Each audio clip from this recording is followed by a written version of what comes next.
You didn't know? Your ass better call somebody! The energy revealed. Brooklyn to Queens, reppin' both hoods. Rob and CP, keep it fire, misunderstood. Cheer 'em all loud, let the anthem flow. Mets fans unite at the pregame show. From city stand lights to the skyline greens, it's the heartbeat of Queens, the craziest dreams. Rob hype on the mic, CP's the fire spark. Together they ignite, voices like the park. Fans dripped in jerseys, legacy bold. The Metropolitan story forever told. Turnstile spinning, the crowd floods the gates. This is family, no time for debates. Crack of the Batman, the roar never fades. Queens in the blood, it's how champions are made. Cheer 'em all loud, let the anthem flow. Mets fans unite at the pregame show. From city stand lights to the skyline gleams, it's the heartbeat of Queens, the craziest dreams. 7-line swagger, vibes electric and wild. Mets legacy golden since I was a child. Orange crushed skies, let the battle ignite. Ride for the home team till the last fight.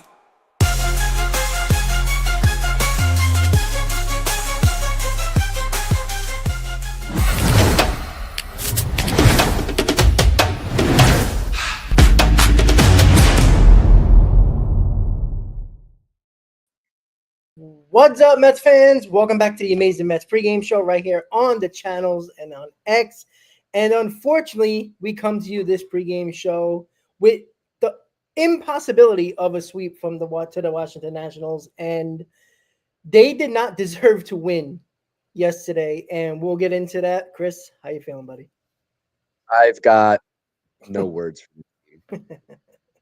I like am debating whether I should just go off on this team or just sit here and just ponder about how they lost. They and you're right, because they did not deserve to win that game whatsoever.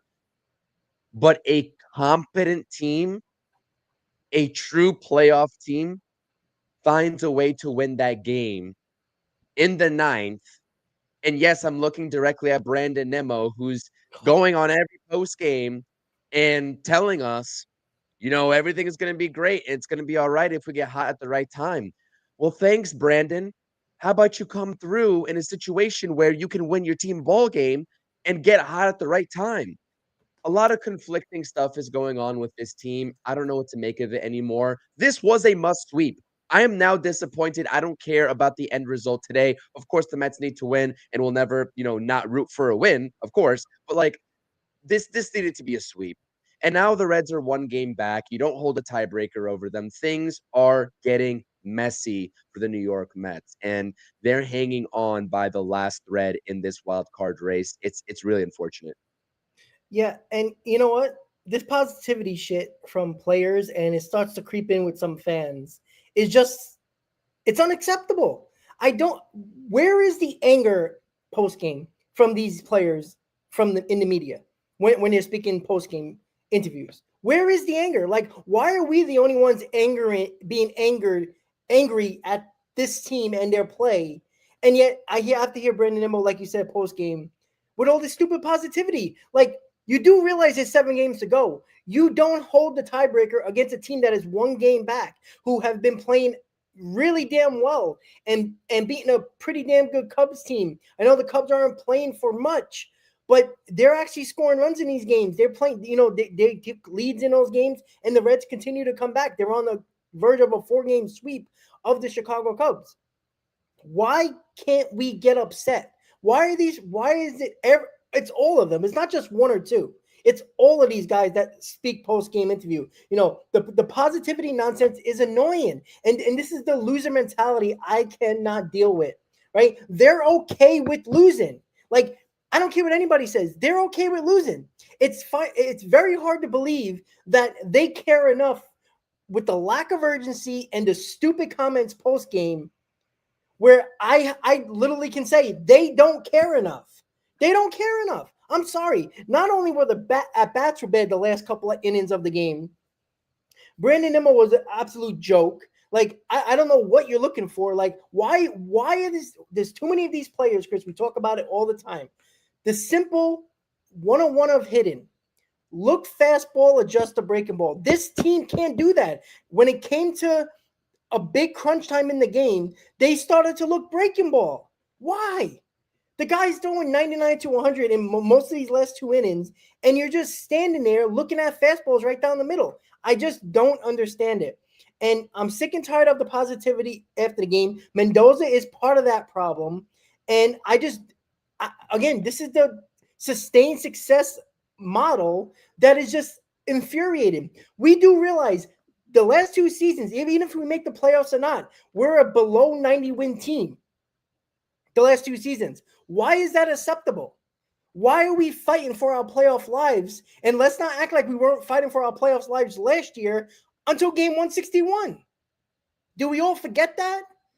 The anger needs to come from this team. I'm sick and tired of Met fans, myself, Chris, people in the chat, other content creators being pissed off, and we're watching this team act like there is so much time in the world for this team to turn it around and have positive post-game interviews. Like, you guys should not be angry. Where is the anger, Chris? That's my biggest problem. Because the play on the field hasn't been good for 3 months. It's the post-game stuff that's annoying. The lack of urgency in both, like, and I don't really expect them to go into a post-game interview and hold themselves accountable because we have rarely seen it, and so that's just unfortunate. I don't think I've seen it from you know what? There has been some times where Juan Soto has done that, and I actually respect when he does that. But yeah, I don't know, man. It's absolutely infuriating. Absolutely infuriating. The defense is the biggest thing. The lack of fundamentals. Like, that is the biggest thing for me. That is absolutely mind-boggling from a team that claims they want to be in the playoffs. You have to play good defense. And the Nationals are making their fair share of mistakes, but guess what? The Mets don't win game 1, I don't think. Maybe they probably do, but they like, if the Nationals didn't make so many mistakes and compounded that, that's a lot closer of a ball game than it really was at the end, right? It's a whole different complexion of the ball game. And so you have a team that is making mistakes against you, and you are just matching them error for error. You know what I mean? And I'm sorry, that Cedric Mullins play was embarrassing. It was. That's embarrassing. I see a lot of Mets fans coming to Cedric Mullins' defense, and I have no idea why. I have no idea why. That is like a guy that doesn't know how to play the position. You know you're not catching that baseball. You know you're not catching that baseball. You know who hit the baseball and how speedy that guy is. You know it. Everybody knows that. He's flying. He's been flying around the bases all series long. You have to play that off the wall.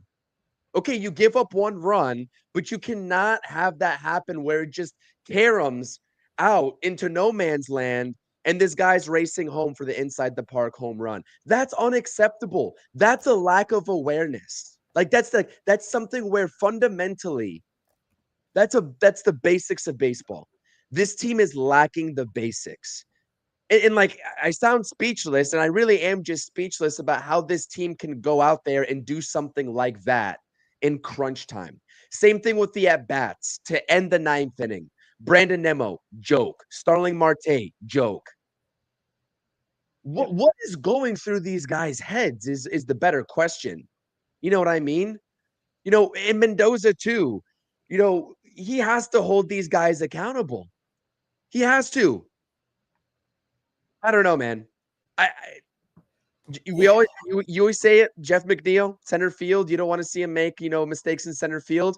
A true center fielder went out there and embarrassed himself and the New York Mets. And Cedric Mullins didn't cost this team the game by himself. We all know everybody is a part of that loss. But like, you've got guys playing in position now that are making these routine errors. And that is the most unfortunate thing about it. So you got to feel for like Pete Alonso and Juan Soto. Juan Soto just as clutch as can be, tying that game up when he did. For the better part of the entire game up until like the 8th inning, around the 7th or the 8th inning, Cade Cavalli was carving this lineup up. Mm-hmm. They had no answers for that guy. Zero. Absolutely zero. It was unenthusiastic, and just poor at bats, just really bad. Nolan McLean didn't have it, but he grinded through 5 innings. And that's what I can respect, because Nolan McLean, that is not the version of Nolan McLean that we've been seeing over his first couple of starts. Everybody knows that. But he grinded through a respectable 5 innings, because anytime you can hold an opposing team to 3 runs with your starting pitcher, you would expect the offense at that point to keep up with that pace, if not outmatch 3 runs. And the Mets just had nothing. They had no answers for the Nationals. And even when they did have answers, they found a way to choke. That was a choke job. Yeah. I'm sorry. That's not what a playoff team does, Rob. That's not what a playoff team does. You know what annoys me? Obviously, the errors are the problem. Throwing the ball around like they don't care. It has to be the lack of focus, and that's a problem within itself. With at the time, still 8 games to go while they're playing it. I just don't understand this team. I really don't. Like, this is what did I say yesterday? I'm not confident in this team, because one day they look like a juggernaut. The next day they look like one of the worst teams in baseball. Like, there's no consistency here. And that's why I can't really feel confident in this team, even if they do make the playoffs. Like, obviously I'd be excited they made the playoffs, get to watch some playoff games, but the confidence level isn't high. And you know what?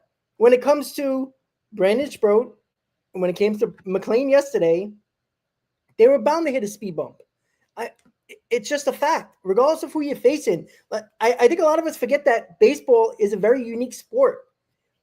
Anybody can beat anybody. It's not like other sports most of the time. Like, a lot of the times, the better team usually wins.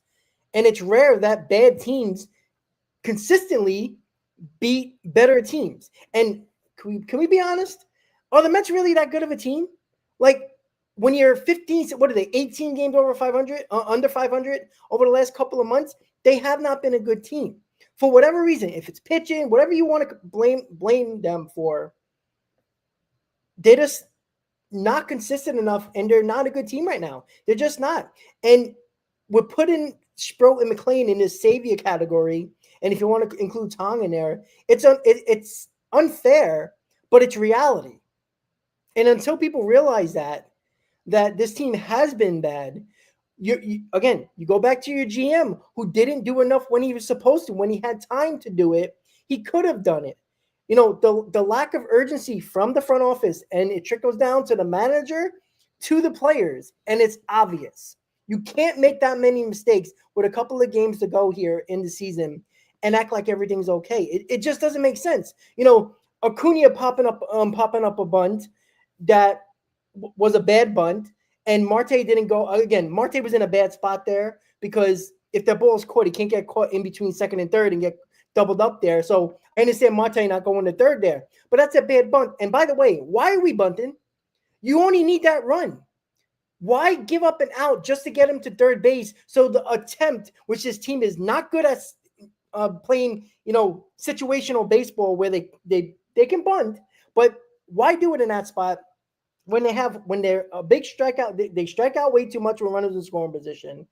They always try to hit home runs when you only need a base hit, and that was obvious yesterday. You did not need to bunt in that inning. That game was over. You tell me you couldn't get one Mullins? Are you talking about Mullins? Was it Mullins or was it Acuna? Maybe. I think Mullins. I think it was 2 bunts. Yeah, because Mullins definitely bunted the inning prior. I think. Say that again. I think Mullins definitely bunted. I think both of them did. So I think it was 2. Well, Mullins moved the over to second, if I'm not mistaken, in that inning, right? Because the Acuna one, Marte was on second. It was the ghost runner. Maybe I'm mistaken. Maybe it wasn't Mullins then. Because I don't know. It doesn't matter. Well, the fact of the matter is we didn't score in any of those situations, so it really doesn't matter. But overall, it's like little manager decisions like that is just idiotic. You need one run. If you don't trust any of your guys to get a base hit to score Marte, then you got a bigger problem than just worrying about put down a bunt. And the at bats, like you were saying, Chris, or I think somebody in the chat was saying, they're swinging for the fences. For what? Why are you trying to swing for the fences there? It just doesn't make sense. If you're down by 2, I could see you try to jack one, over the wall. But you got to be you got to be understanding in those situations. And it's the lack of situational hitting. It's the lack of focus. Obviously, the lack of focus was really evident in the beginning of the game or the first couple of innings when they were throwing the ball around. They couldn't catch balls. It was just a bad performance all around. And the Nationals were giving them favor after favor, making the same mistakes, if not more. That's what's even more frustrating. If the Mets are making mistakes and the Nationals played a clean game, you're like, all right, the Mets did it to themselves. They played bad, errors, lack of defense, lack of situational hitting, and the Nationals played a clean game. I can say, okay, the Nationals just got one over on us. But they were giving us the game at every level with errors, with bad at bats, with base running mistakes, and the Mets couldn't even get that one run. And of course, you get a guy who's batting 189, hits a shot to center field, and I agree with you. Mullins needs to know you're not going to get to that ball. You got to make a decision on that play. If you didn't think you were going to get there, you got to hold up because that ball is going to take a carom, whatever way it's going to take a carom. Position yourself in the best way possible, and the ball hit the bottom of the wall and it ricocheted. You got to be better than that. That run's going to score most likely, especially if you knew you weren't going to get to that. You got to try to prevent that second run. Even if that guy, he was going to get a triple probably anyway out of it. You got to try to prevent that run. You can't let an inside of Park run happen in the 11th inning like that. You got to be smarter than that. You know where you were playing. You have to understand that, especially a guy who plays center field. You got to know that. You are a center fielder. You got to know that. And I'm not saying that Tyron Taylor would have made that catch or Jeff McNeil would have made a better play, but Mullins was in center field. He needs to do better in that aspect. And again, the Mets didn't score one run anyway, so maybe it wouldn't have made a difference if that fourth run only scored. But it's just too many bad mistakes. And they better play a sound game because I say it every time in the pregame. Play a clean game, limit the mistakes. You limit the mistakes, you got a good chance of winning. The Mets made one more mistake than the Nationals, and it turned out to be a loss for the New York Mets. This team makes too many mistakes. That's the problem. And it's been a thing all season long. They have not been fundamentally sound, which is uncharacteristic for a David Stearns-led team. When they preach defense, this, defense that, they've been a horrible team. Irrespective of the statistics, like I don't even know what the advanced metrics say defensively about this team as a whole, but they've been bad. They make too many errors, and they're like matching the Nationals, error for error here, which is the most infuriating thing. If the Mets are struggling against the Nationals, right? We always talk about these teams that want to ruin it for, and play spoilers like the Nationals. Do we have any confidence in the Mets beating the Marlins on the road? I don't at this point. You know what I mean? You got a tough team in the Cubs coming up too. I'm sure they'd love to ruin the chances of the Mets getting into the playoffs because I'm sure all of these National League teams would rather see the Reds in the playoffs over the Mets. Just because I think the Mets are actually the better team at the end of the day. But it doesn't really matter if the Reds get there and the Mets don't. These teams don't like the Mets. I think it's a very well-known fact around this league that if the league can see the Mets not make the playoffs and just continue LOLing the Mets, they will do it. And so I wish that this type of team had the mentality to realize that everybody is out to get them and that they need to be super sound, especially at this point of the season. But with a game like yesterday, you can just tell I had questions about this team and the focus and the urgency back when they played this very Nationals team in DC, when I was watching them just, jog around the field, look lifeless in the dugout. I saw it with my own eyes. I mean, nobody can tell me that I didn't see it when I was sitting 5 rows up and I'm looking at these guys like they don't even want to be on the field. And that's the type of game that they played yesterday. The problem is I think that this team takes days off. Like they take days off because we've seen them at their peak. We've seen what they can do. They are an explosive team and they will win games and put up runs in a hurry on you if they really want to. But yesterday, I'm like, if there's no urgency, it just looks like they're taking the day off, Rob. It's like, okay, we'll cruise through the first 7-8 innings and then turn it around in the ninth inning. And there's just no way to play a baseball game. Unfortunately, you can't do that, especially if you want to make the playoffs. Well, Chris, who's to blame? Right? Are we going to blame? Are we going to blame the only scapegoats we always can in the coaches? because that's what everybody's going to go to. Everybody's going to go to the manager. Everybody's going to go to the coaches, right? But guess who's been here for a long time? The core, right? This is the same core that don't we see this way too much year after year? Fuck the numbers.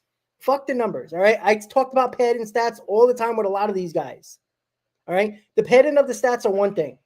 But when you constantly are no-shows in a lot of these games, and you talk about taking days off, there's too many times where your best players, and that includes Lindor, that includes Soto as well, but the homegrown talent that everybody seems to not want to get rid of ever, they take time. Like again, did anybody see the defensive capabilities of Pete Alonso yesterday?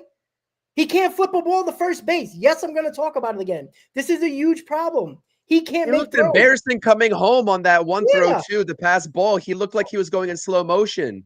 I mean, geez. I mean, look, Pete Alonso was late in backing up that ball. Like he needs to be going after coming home on that play to back up a baseball if it happens to be a throw as well. He was late to that. He made another terrible throw when he got the ball back. It's like, what the hell are we doing here? Like, it's the lack of focus. It's the lack of understanding where you got to be in certain situations. It just doesn't make sense. And it's too many times this year. Why do we talk about this every year? Like, we're not faking this, guys. We're not lying to you guys. You guys watch the games as well. Go back year after year. Go back to the last 5 years. Let's just go back 5 years. How many times have this team have become no-shows in the lineup, in the rotation, just a team overall just don't show up? And yet, let's blame everybody else but the obvious guys that are constantly here on this team, right? Different managers, different coaches, different owners, different GMs, and yet it's the same shit. And it's the same guys still here. Let's act like we know what we're talking about here, guys. Because you guys see it. If you don't want to admit it, that's on you. But let's be honest. This is why changes have to happen internally on the roster. You have to make changes. If it doesn't work, you can't keep on going back to the mill and keep on going back to the same shit that doesn't work.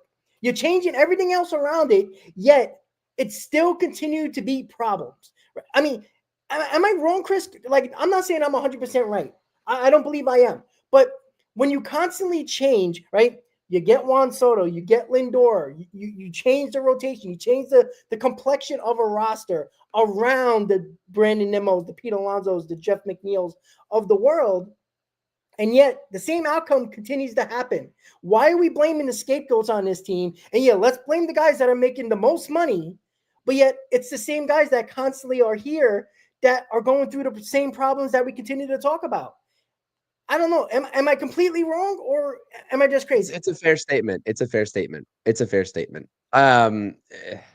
It's tough, but I agree with you 100% that there definitely should be a shakeup regardless of how this season ends because it just I don't know, man. But you know what the worst part about this is that, you know, whether the core or not, that this season is a fail because the veterans are a fail. Yeah, I The agree. veterans are a fail.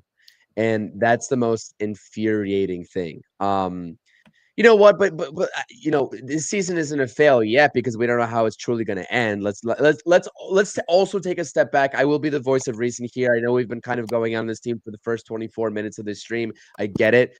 Let's take a step back. The Mets, by some miracle, are still in the playoff spot right now. They have a chance to hold on to it starting today, this afternoon. Each of the last 7 games are must-win games. This is all factual information, right? The Mets, if they lose today, I have no confidence that they make the playoffs.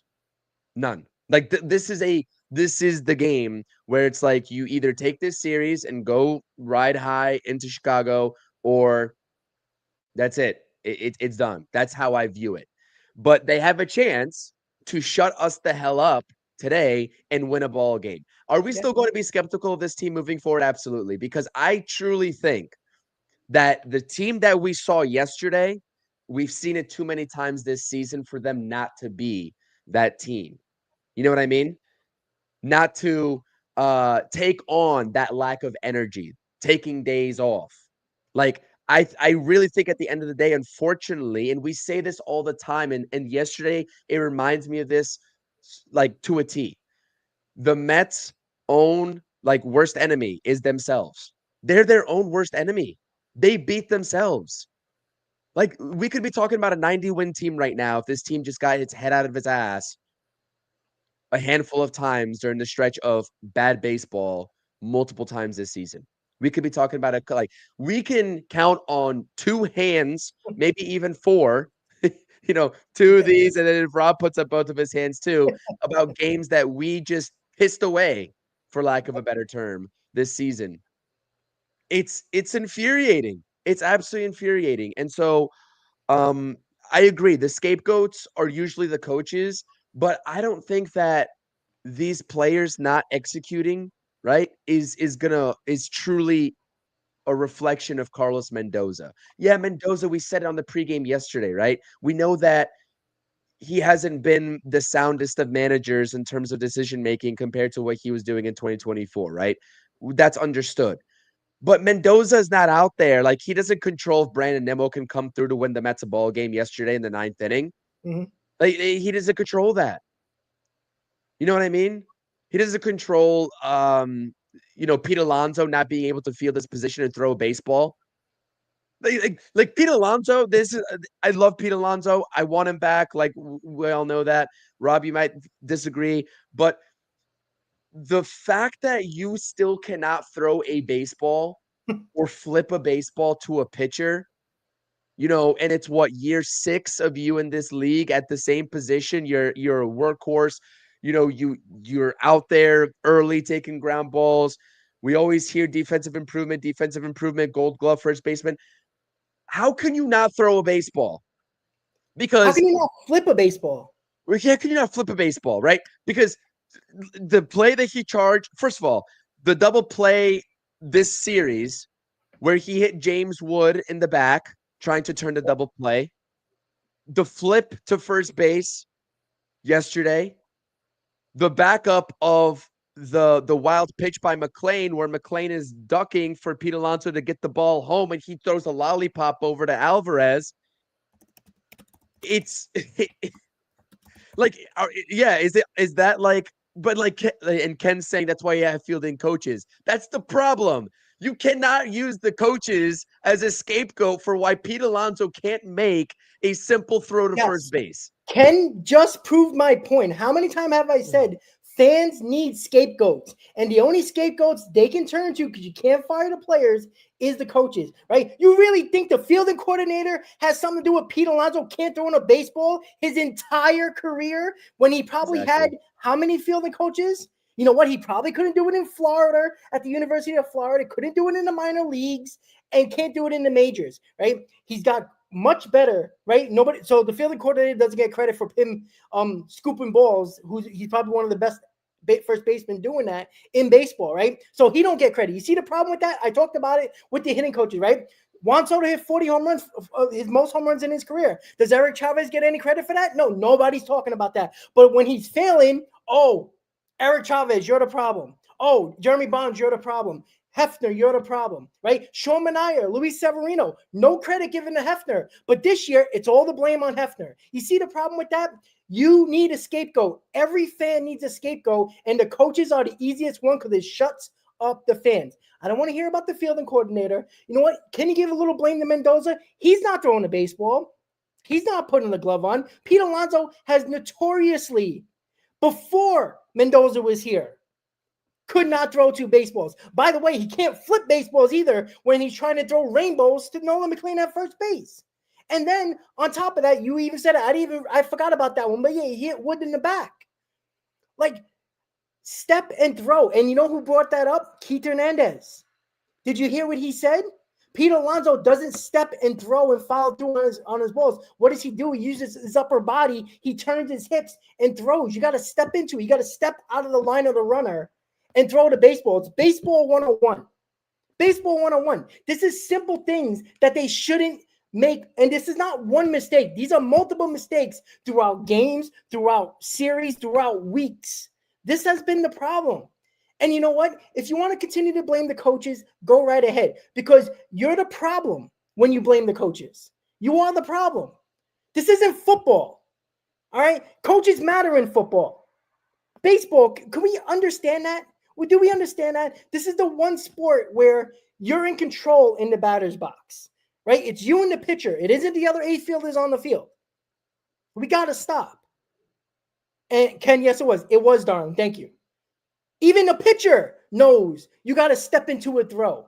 Pete Alonso has done amazing work with picking balls. He's one of the best in baseball in doing that. And he's gotten a lot better making diving catches, getting to balls with the glove. That hasn't been the problem. He's worked on that, and I gave him credit for that. But where is the work in throwing baseballs? Right? You can catch the ball all you want, but if you can't turn the double play, if you can't flip it to a pitcher, you're costing your team. If you can't throw it to home plate, God, can a Mets first baseman throw a ball to home plate and throw a strike? How many more replays do I have to see a first baseman throwing balls all over the place? It's a home plate. What are we doing here? This is an embarrassing team. An embarrassing team. There's too many veterans on this team. I don't care if they're homegrown or bought veterans. There's way too many veterans in this team. And Alonso's a part of that, by the way. But it's not just him. It's a lot of these guys. Right? The other day when Juan Soto missed the baseball, you can't do that. Get in front of the fucking ball. Lindor, balls popping out of his gloves left and right. What are we doing? These are veterans. You know what? Even if Beatty or Vientos, guys, look, they shouldn't be making these mistakes, easy mistakes. Once, okay. But when it consistently happens, I'm not blaming the coaches at that point. What are the coaches going to do? Hey, don't do that again, sir. Okay, no problem. Like, they don't know that.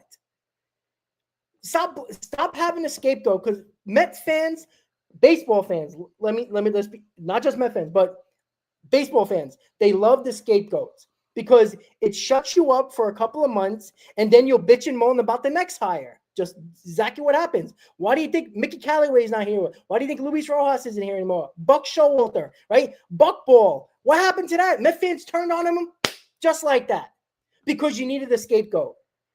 Carlos Mendoza could do no wrong last year. People bitched about him not being the manager of the year. Now, half of them want him fired. Like, what are we doing here, guys? Come on. I think that's actually crazy. Yeah, I think that's just a very premature discussion to have about Mendoza trying to fire the guy after year 2 in what is a shit show of a season roster-wise for the Mets right now, given the lack of production. So I agree with you. I mean, I think that coaches matter to a certain extent, but the way, I do actually think that, but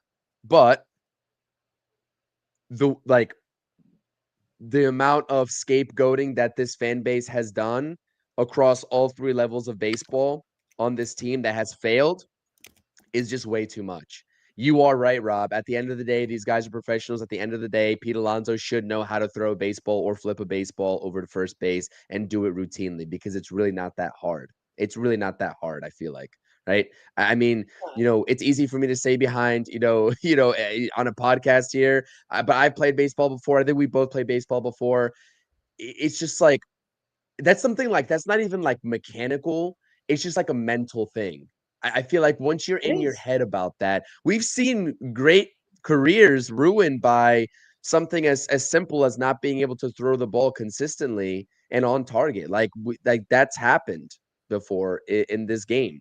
And so I'm not saying that's what like Pete Alonso's issue is, but it's just very, it's getting to that point for me where I'm like, all right, Pete, are you ever really going to grow out of this, or is this going to be a continuous thing for your career? So I don't know, man. David thinks that this team is playing too hard. I don't think so.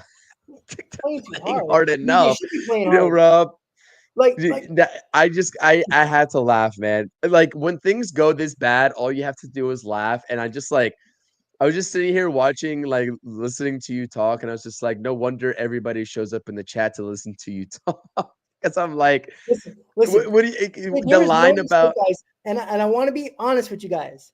When the Mets are bad, or the Mets are going through it, and there's a lot of negative stuff out there, the views are just on another level. Like, there's no, unless it's the playoffs, win or lose, during the season, negativity sells. It's unfortunate, but it's true. Like, I don't want to do, you don't think I want to be smiling and happy and talking about Mets winning? Of course I do. But We've been here before. I've had this channel for almost 4 years now, and it's been a lot of negativity because they provide that, right? That's not just the players' fault, right? The players are here, they got to perform. But yeah, I saw Ken in the chat talk about, oh, the Montaz. Are you blaming the players, Montaz and Siri and this guy? Yeah, well, yeah, Stearns brought him in, but these guys were already bad players. It's not like they were good players. David Stearns brings in reclamation projects. Reclamation projects aren't always going to work. We got very lucky last year, which nobody likes to talk about. This was a bad team that got lucky, that got people, that they figured a lot of people out, but that doesn't mean it's going to be consistent every year. And people expected that, which is stupid from a lot of fans. Let's be honest. I know a lot of people don't like when I talk about that, but it's a fact. Reclamation, like, what did the Brewers win with David Stearns, right? David Stearns talked about sustained success, right? That's his words. Sustained success. I'm just going back to Milwaukee Brewers. What, just making the playoffs? Because if that is your end goal, you're wasting everybody's time. And if you're a fan that says, hey, we make the playoffs 3 out of 4 years, you should be happy. Really? Do you want to lose like 2022? Do you want to lose like last year? Do you want to possibly not make the playoffs like this year? Yeah. Okay. Sustained success is cute. But when you consistently make the playoffs and not get to your goal of winning the World Series, it becomes stale. And you know what? How are we not a 90-win team? That's the other There's no thing. reason for them not to be. No. There's no reason for them not to be. Like, it's just, I don't know, man. It's you know what? This game, we do have a game, unfortunately. Unfortunately enough. Sean Manaea, we get to see the reverse of what we saw the last go around with Clay Holmes and Sean Manaea. It's now Sean Manaea and Clay Holmes going in this game against Jake Irvin. Lineup's the lineup.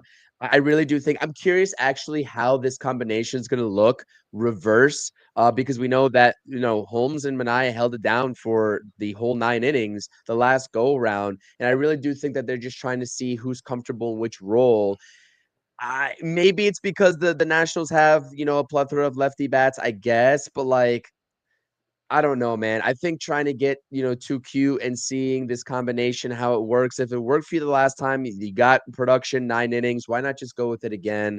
Like, playing this reverse kind of thing has the, because if we're going to be talking about this Manaea to Holmes instead of Holmes to Manaea not working today, everyone's going to be talking about, and the same thing that I'll be talking about, you'll be talking about, is why did we get cute and put Manaea first? Why wouldn't, Clay Holmes just start a ball game and just replicate what worked? It's like, and we've seen it a plethora amount of times, plenty amount of times, this season where the Mets, and I do think that this is on Mendoza. Why are you trying to change something that worked for you before, and now you're trying to change it up based off of this matchups crap and lefty, lefty, lefty, righty, whatever, because we know that always works out, right?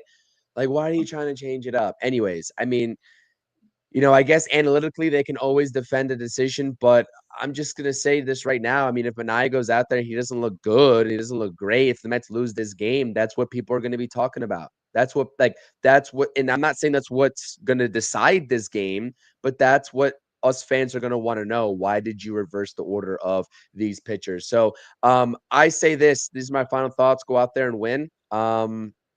There's nothing really else to it. There's nothing else that we can really say, Rob, at this point, where the excuses have been over like weeks ago, but especially now, there's no excuse for a game like yesterday. There's none. It's not justifiable. There's no defending it. Nothing.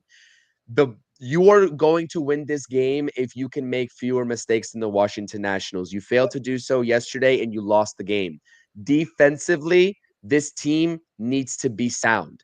I'm looking at everybody 1 through 9 here that is playing in the field. They need to play good defense to not only beat the Washington Nationals, because beating the Washington Nationals should be like an automatic. Like, this should have been an automatic sweep. Then we could talk about potentially taking a series from a really good team in the Cubs, right? But now we're talking about barely scraping by the Nationals and hoping for a win in the rubber match here. And that's got myself and a lot of Mets fans nervous, especially when you have the Cincinnati Reds breathing down their necks.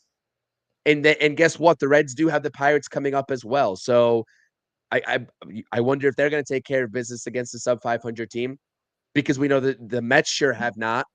So play fundamental baseball. I don't know how many times it's easy for us to say, and it just seems like it's such an easy concept, but it's an easy concept to everybody but the New York Mets defenders, unfortunately. So we'll see how this game goes. 1:40 start time. I don't know, man. That's all I got, really. That's all I got.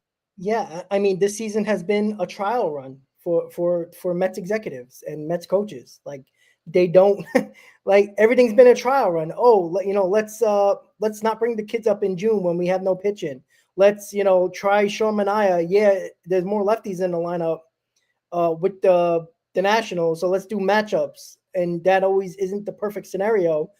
But they've done this all year, right? Let's bring up 4 guys from the farm system that play the same positions because that's just going to work out so well. It's a trial period this whole season when you're supposed to be one of the best teams in baseball. And that's all it's been. It's been trial run after trial run. And this Sean Manaea pitching right now, if you're going to talk about matchups, why didn't you do it every game this year? No, today we're going to go on matchups, but tomorrow we're going to go on our gut, right? It's been very inconsistent. There's no plan. The plan is inconsistent. And that has been the 2025 season in a nutshell. Listen, sound game. They limit the mistake, they're going to beat the Washington Nationals. They can't continue to make mistake after mistake and act like they're just going to walk in there and win. Sorry, the Nationals are trying to keep their jobs. These players are trying to keep their jobs. The Mets need to stay alive. It would be nice if the Mets at least go into tomorrow in Chicago or on Tuesday in Chicago or on the off day tomorrow, at least having a 1-game lead on Cincinnati with 6 to play. That's all you can hope for. And maybe they'll lose. And we'll be up 2 games with 6 to play. I said the magic number is 5. I think 5 wins over that next the 9-game stretch that we had 2 days ago should be enough. Because then the Reds would have to go 7-1. But the Reds don't seem to lose. So I don't know. At this point, I still think it's 5 wins, but get it done. Get it done. That's it. It's not that hard. Play a sound game. You beat bad teams. You make mistakes. You give them an opportunity to win a ball game. And Sean Manaea, step up. Right, you've been fine out of the bullpen when you piggybacked or tag team with Clay Holmes. You better pitch 4 innings because I doubt Clay Holmes is going to go 6 if you only go 3. So get it done, step up. You are paid like an ace, $25 million. I don't want to hear no more excuses from this guy either. With that said, guys, thank you for tuning into the Amazing Mets pregame show. Hopefully, I am talking about, and me and Chris, if he's able to get to the postgame show, talking about a Mets win and a series win. Maybe we might be a little bit more happier. So enjoy the game, guys. Let's go Mets, and I'll see you on the post-game show, guys. Let's go Mets. Let's go Mets.